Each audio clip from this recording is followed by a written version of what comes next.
Om Om Vakratunda Vakratunda Mahakaya Mahakaya Surya Koti Suryakoti Samaprabha Samaprabha Nirvignam Nirvignam Kuru Kuru Me Me Deva Deva Sarvakaryeshu Sarvakaryeshu Sarvada Sarvada Saraswati Saraswati Namastubhyam Namastubhyam Varade Varade Kamarupini Kamarupini Vidyarambham Vidyarambham Karishyami Karishyami Siddhir me Siddhyartha sada Gurur Guru Brahma Brahma Gurur Guru Vishnu Vishnu Gurur Devo Gurudevo Maheshwaraha Maheshwaraha Guru Guru Sakshat Sakshat Param Param Brahma Brahma Tasmai Tasmai Shri Shri Gurave Gurave Namaha Namaha Om Om Sahana Sahana Bhavatu Bhavatu Sahano Sahano Bhunaktu Bhunaktu Saviryam Sahaviryam Karavavahai Karavavahe Tejasvinavadhitamastu Tejasvinavadhitamastu Ma Ma Vidvishavahay Vidvishavahe Om Shanta Shanta Shanti Om Shri Paramatmane Namaha Om Shri Paramatmane Namaha. Atatritiyodhyayah अथ तृतीयोऽध्यायः Shri Bhagavanuvacha श्रीभगवानुवाच Ishtan 13th shloka, 12th shloka, which we have done. We will read at once that shloka and then 13th. Ishtan bhogan hivo devaha इष्टान् भोगान् हि वो देवाः dasyante yajna bhavitaha दास्यन्ते यज्ञभाविताः तैर्दत्तान प्रदायैभ्यः हैदत्तानप्रदायैभ्यः यो भुङ्क्ते स्तेन एव सः यो भुङ्क्ते स्तेन एव सः इष्टान् भोगान् देवाः दास्यन्ति यज्ञभाविताः देवाः इष्टान् भोगान् दास्यन्ते तैः दत्तान् अप्रदायैभ्यः यः भुङ्क्ते सः स्तेनः एव. You propitiate the devatas by yajna, then devata deities gives you ishtan bhogan, the desirable objects, bhogavastu.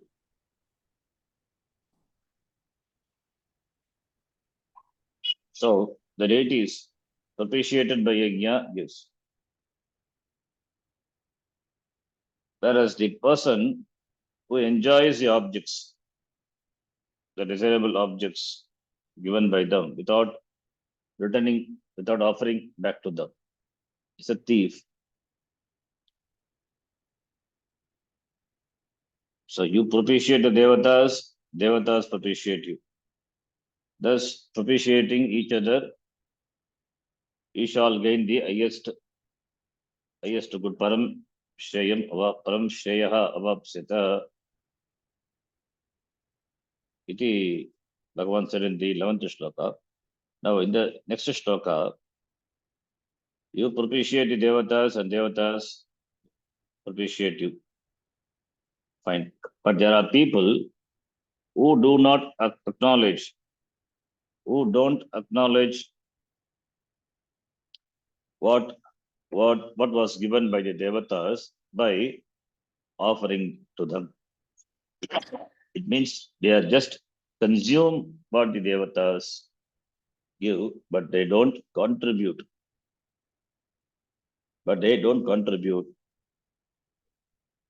Those people in the society, they are likened to a thief. They are likened to thieves. Those people. For example, the Varuna Devata. Varuna Devata, that is Devata, the deity, presiding deity for rain. People do some yajna, yaga, kariri yajna, propitiating Varuna Devata. Varuna Devata, in return, blesses the people by giving rain, showering rain. The rain, it is for all the people. Those people who performed yajna, who prayed for rain, they are also benefited. But there are other people who don't contribute, they just mere consume. Those people are likened to thieves, because without contributing, they just consume. Without contributing, they consume. There are people who just consume without contributing. So, without contributing, just mere consuming, they are like the thief. They can contribute and they have something to offer, but they don't offer. Therefore, they are thieves. Not wanting to offer, or at the same time exploiting the nature. Therefore, they are thieves. Therefore, they are likened to thieves. Sahastena eva saha iti. So it's a very strong word, stena. Even we say people who don't express, who don't express gratitude, doesn't show gratefulness for what they receive. We don't value that person. We don't consider that person. It's ingratitude. Such people will never progress in life. They are ingrateful. They are ingrateful for what they have got, from the others, from the society, from the people around.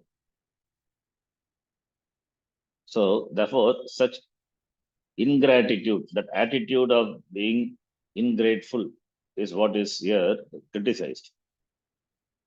So propitiating the devatas is showing your gratitude. It's as Swamiji said, thanksgiving. It's an attitude. It's a common thing. Having received a thing, shouldn't we say thanks for what we receive? The same thing. When the devatas give you, bless you with what you require for your life, for your sustenance in this world, shouldn't you reciprocate by offering them in return? If this reciprocal attitude is not there, then that person is called a thief. The attitude of the person is what is here highlighted. Like the thief, this person also has got the exploiting attitude. He's an exploiting person. Mercilessly, he exploit the nature, exploit the order, but he cannot escape. Like that for a long time. Maybe later he may realize, or he will definitely feel the consequence for being ingrateful. So therefore, the gratitude is an important thing. That is what is highlighted. As we value gratitude in our transactional world, Similarly, this gratitude to the deities, to the devatas, expressing our thanks by being prayerful, by offering them, by propitiating them. So that attitude is what makes a person a yogi, karma yogi. This person is a thief, therefore he can never be a karma yogi. He is a karmi. These are mere consumers. They are karmi. They are karma karoti for what? For artha and kama, even at the cost of dharma. Expressing expressing one's gratitude for what they receive is a value. It's a value. This person doesn't have value. He doesn't have value for the value. Therefore, he's not a yogi. It's not a karma yogi. It's a karmi, mere karmi. Mere karmi will not really enjoy this world as well as the other world also. This world he may seem to enjoy, but that only for a short time. That only for a short time. Because they are after artha and kama at the expense of dharma. So when dharma is violated, when the dharma is violated and the people they pursue artha and kama, definitely then that person, that person who enjoys artha and kama at the cost of dharma will not be doing so for long. So therefore, Vedas talk about only two people, karma yogi and jnana yogi. This karmi is not the, because the the person in the beginning itself by his samskara karmas is refined, and the samskaras etc. and the lifestyle itself molds a person slowly into a yogi, karma yogi. So for karma yogi only this world as well as the other world. For karmi, this world they may seem to enjoy this world, but that too only for a short time. And there is no question of the other world. Because they don't earn punyam, they earn only the papa, being consumer. See that the order is such that it will not always feed you. If you don't offer, it will extract from you. Therefore, nobody can remain ever a consumer.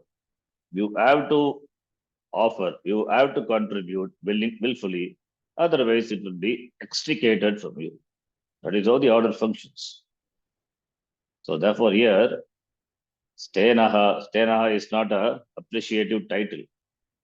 So therefore it is a strong term used to criticize the karmis, mere karmis.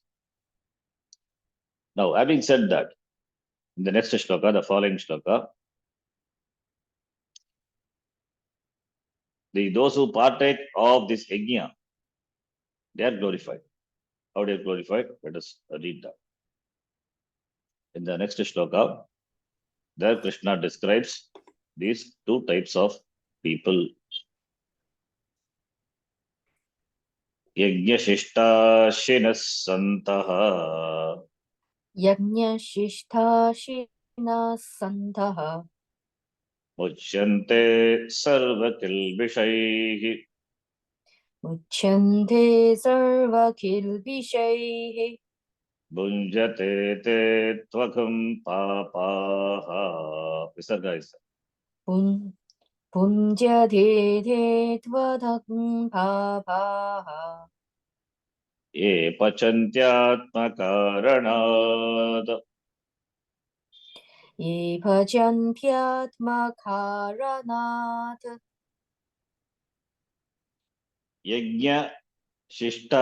शिष्टाशिनः यज्ञशिष्ट अशिनः. Yajnashishta is shesha, what is left over. Yajnashishta, remnants of the yajna. It means after offering to the Lord, what is left over. after offering to the Lord, the Naivedyam, after giving to the Lord, you partake of the Naivedyam. The Naivedyam is leftover of the Lord. Therefore, it becomes prasada. Once you offer to Bhagavan,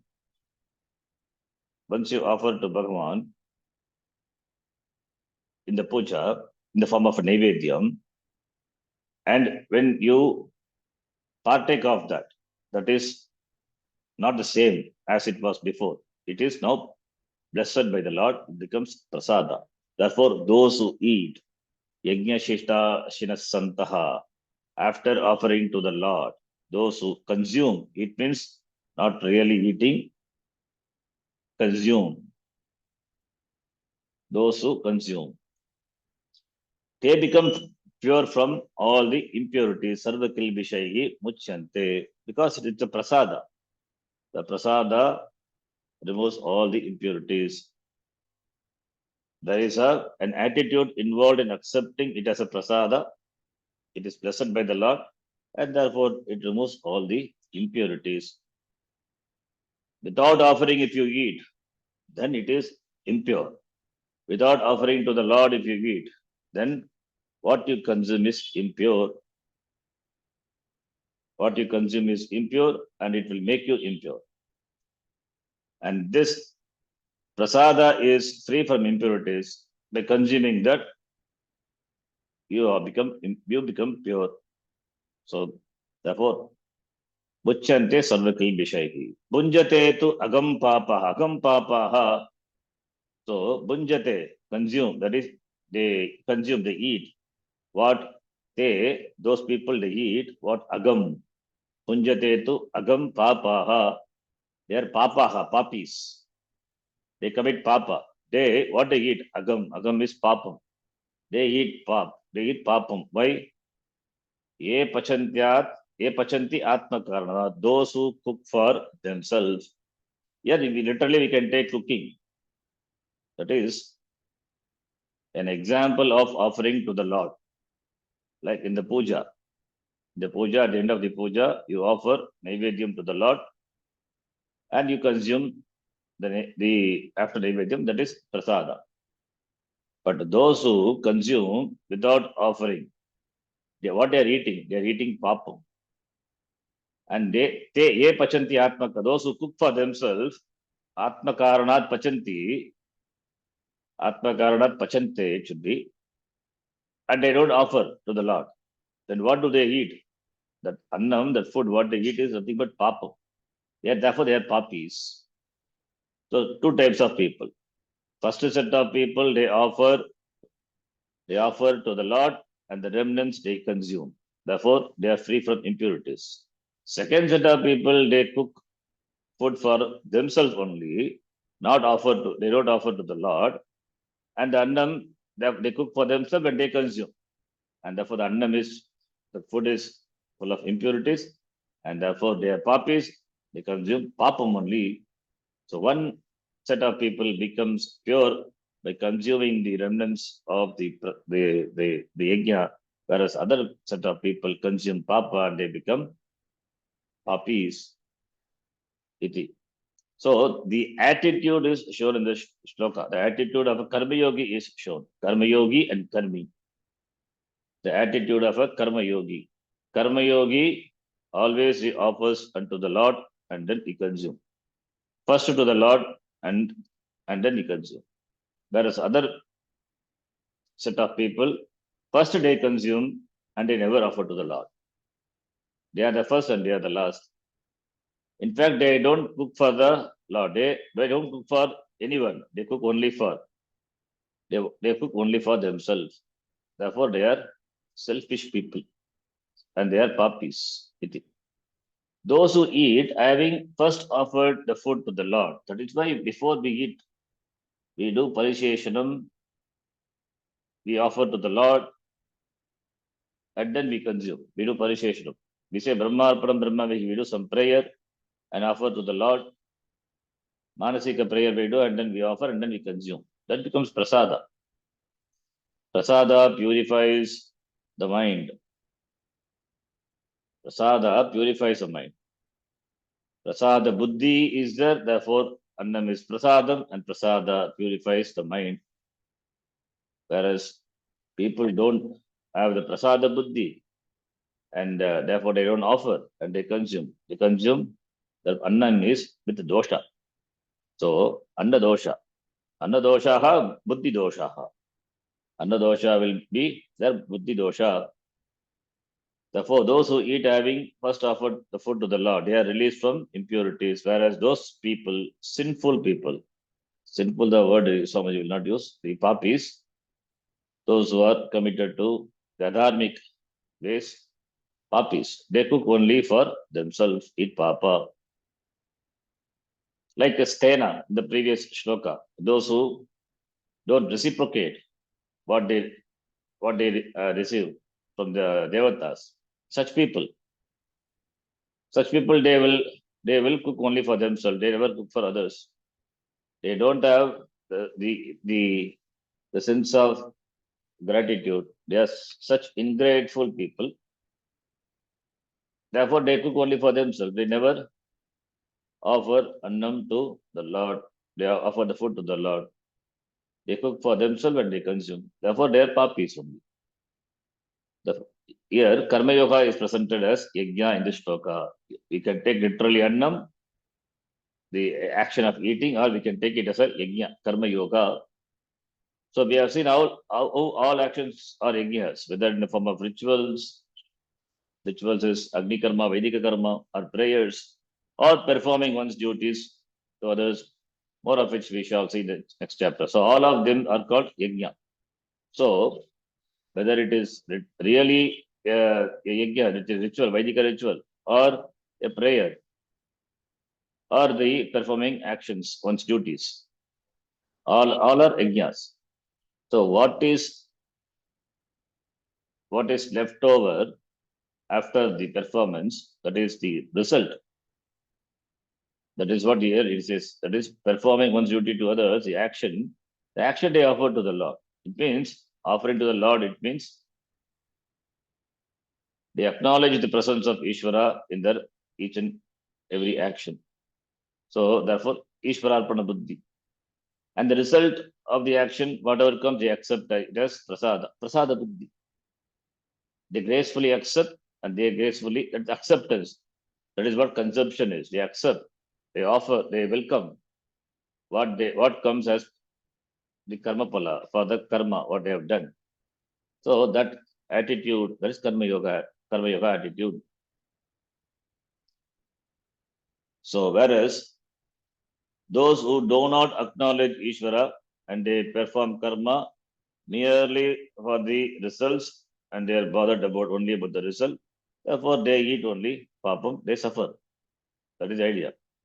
They don't appreciate the Ishvara, therefore they suffer, because the results are sometimes opposite to what they have opposite to what they have done, opposite to their action.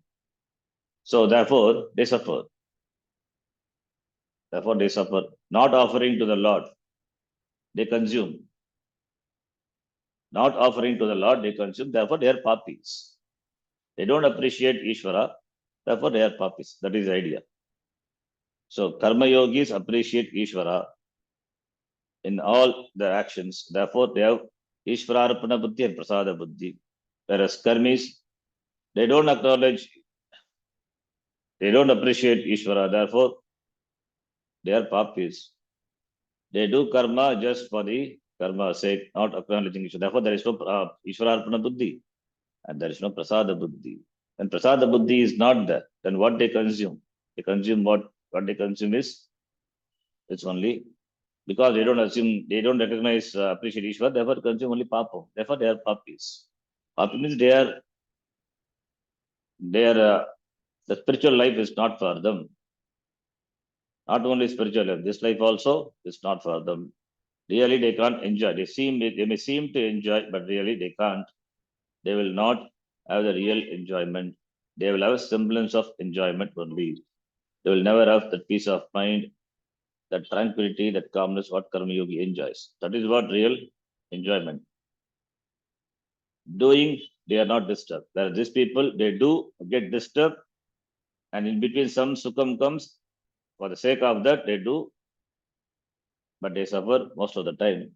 Therefore, they are papis. They are papis. Or the papi can be explained in another way also. Because they do karma not acknowledging the Ishvara, therefore they are papis. Therefore they are papis. Acknowledging Ishvara is punyam, punyavan.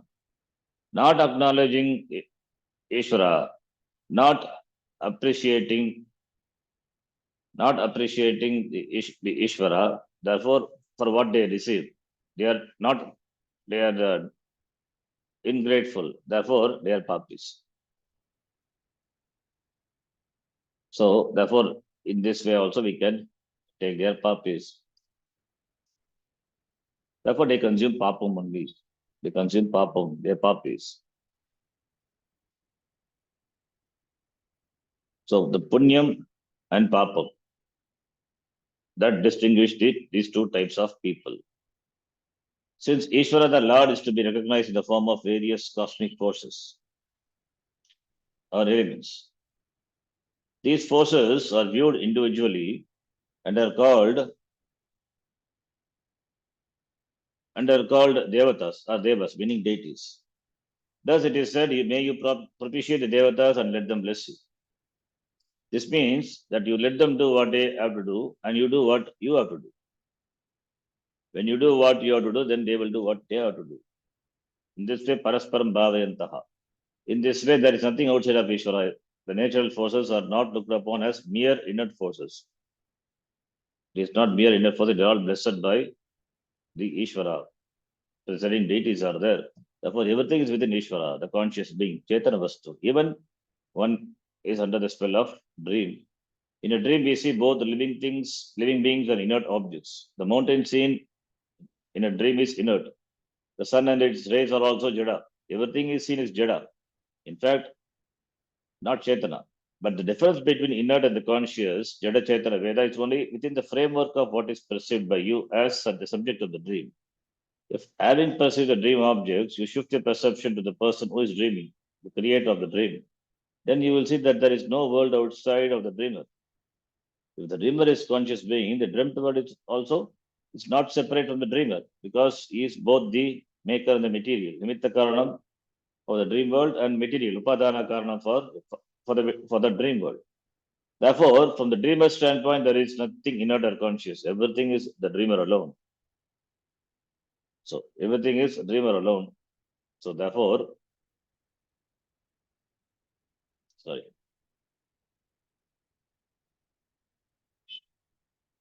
I think I moved the page. Everything is dreamer alone. Similarly, from the standpoint of Ishvara, the cosmic forces are recognized as being non-separate from Ishvara because there is nothing outside of Ishvara. They are simply taken, they're not simply taken to be Jada. Even though they may look as though they are Jada, they're all Devatas from the standpoint of Ishvara. So that is the attitude what we have. They are not inert, nothing is inert. They are all blessed by Ishvara. Rain, Varna Devata, Surya Devata, Vayu Devata. Therefore, in this way, the sun becomes a Devata, as does the fire, air, fire, water, and earth. Therefore, acknowledging Ishvara in this way, recognizing his many aspects, his various aspects in the form of Devatas. One performs rituals and prayers, which are also actions, and also perform actions. Laukika karma, Vedika karma, Laukika karma, Upasana, all. These are all various actions that are to be done, including the rituals. Nitya karma and rituals performed on certain occasions, Naimittika karma, stipulated in the Veda as part of its vision. Nitya karma and Naimitika karma are to be performed without exception until one takes sannyasa, that is, until one renounces everything. Nitya karmas are the karma which are mandatory to be done. Naimitika karma are those karma which are also to be done karma occasionally. Shraddhadi karma, ceremonial karmas. Nitya karma is Agnihotra, Sandhya Vandana, Adi karma. Acknowledging the cosmic forces as devatas. Whatever results you receive from the actions you perform are blessings given to you by the devatas who are doing their jobs. Because you do their job, they also do their job. If you do your job differently, they also will do the job differently. So in the process, you will be affected. Therefore, the results what we receive is the blessing. So if our actions are in keeping with the dharma, then accordingly the results would be. If it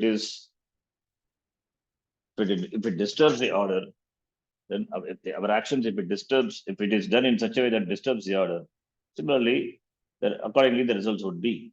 Therefore, whatever results we receive, they are nothing but the blessing of the devatas. If you acknowledge these devatas,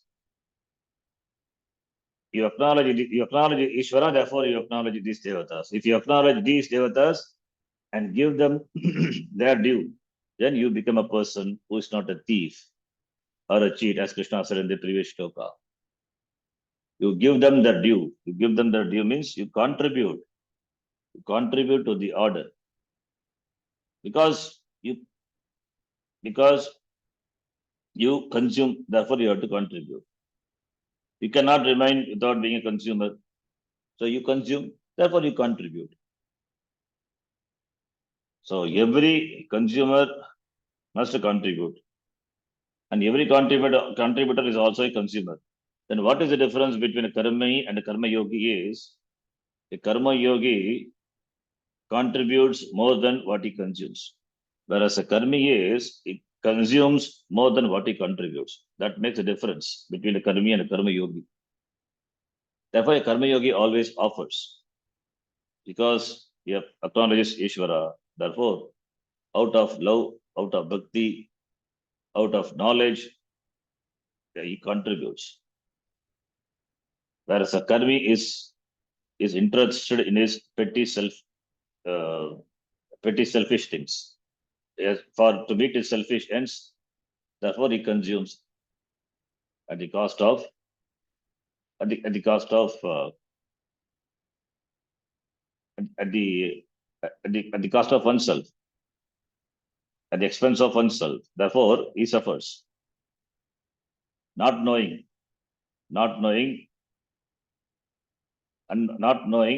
because he is ignorant. Therefore, not knowing, he does, thinking that by consuming, by consumption, by more and more, he would be happy. By not contributing, he would be happy. But that is not. And here he says he's a thief, he's a cheat. Therefore, it's a cheat means you cannot escape. He cannot escape. Here in the present shloka, he contrasted the person who is not a thief with one who is. So, who is a thief? Said in the previous shloka. Now, who is not a thief? Said here in the shloka.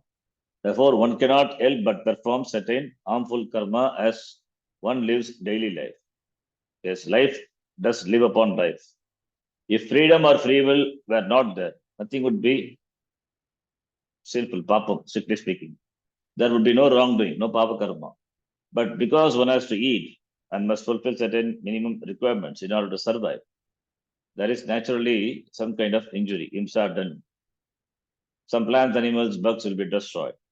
In this way, many non-human living beings are destroyed every day, and this destruction produces certain untoward results called papas, which keep on gathering every day. So we do varieties of action every day. So in the course of that performing the action, daily action, we also incur papa. We commit papam. Knowingly or unknowingly, we commit. Our survival depends upon other life. So therefore, knowingly or unknowingly, we do papam. We may step on some small insects, not knowingly. Unknowingly, we do. They say Panchamaha Yajna, 5 types of yajnas, which a grihastha must do. Because 5 types of papas are there. To neutralize 5 types of papa, therefore 5 types of yajna are suggested. Why? Because those are the papas which we do daily. Therefore, to neutralize them, 5 types of yajna Panchamaha Yajna, it is called. It is for neutralizing the papa committed on that day. So that's only every day. So every day to be done. There is no holiday for Panchamaha Yajna. Because you have no holiday, you don't give holiday for incurring papa. Similarly, therefore, not similar, therefore, Panchamaha Yajna has to be done every day. That is why it's a Nitya Karma. So Karma Yogi should do daily Panchamaha Yajna, not Karma Yogi. Anybody, any sane person, any sensible person, rational person, a sensitive person, a Karma Yogi is sensitive. Therefore, we must do Panchamaha Yajna. Panchamaha Yajna is one of the important thing which Panchamaha Yajna is one aspect of Karma Yoga which a Grihastha must perform for neutralizing the papas committed every day. So, therefore, he says here, I think that is what he is directing slowly. How are you going to eliminate the results? Knowingly or unknowingly, a lot of papas are incurred. And you gather results that are undesirable, which in turn result in some kind of unpleasantness, dukkam for you. So, what karma manifests today, we don't know.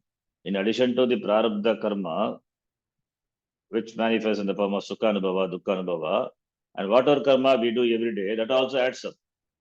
So that's why in the morning itself we take a sankalpa. Samasta durita, kshedvara, durita, all these are durita. They become obstacle in our pursuit. Therefore, to neutralize these results, then there are different types of yajnas. Yajnas to the deities, yajnas to the deities, yajnas to one's ancestors, yajnas to one's fellow creatures, to the rishis who are given this knowledge, and so on. So Deva Yajna, Pitri Yajna, Manushya Yajna, Bhuta Yajna, Rishi Yajna, Panchamaha Yajna. These yajnas are to be performed daily, Nitya, and they are contained in one ritual. Therefore, the Yajna Shishtashinaha in the shloka refer to those who eat after having first offered the food to the Lord. In other words, those who partake having paid their dues.